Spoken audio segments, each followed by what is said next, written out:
the final thing that stories will do for you is they help you build more of a kind of a team atmosphere. Now, for the most part, a lot of times people kind of disregard this particular part of the story because they're saying, well, I'm not really trying to build a team atmosphere. But the thing about building a team atmosphere is that it creates an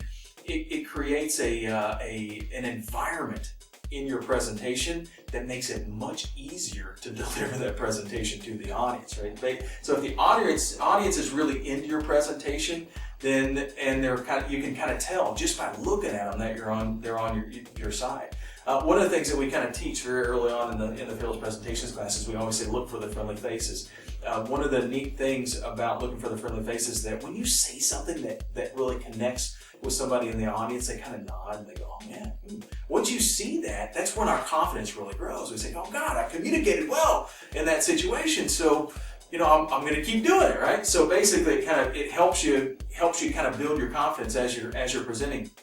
Well, the neat thing about telling stories is that it makes it to where you see that type of positive, the positive reaction from your audience much more frequently.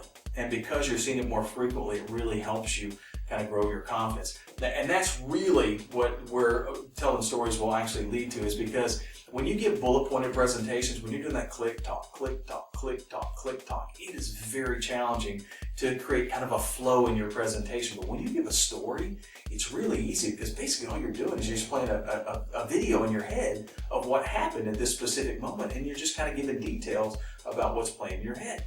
It's easy. So the major benefit of telling stories or giving examples in your presentation is that it lowers your public speaking fear to almost nothing in just a couple of seconds. So one of the key things that I always tell folks when they're coming through the Fearless Presentations class very early on is that if you ever get into a situation where you start to get nervous in front of a group, get into a story as fast as you can. The faster you get into an example, the faster you get into a story, the faster your nervousness really dissipates.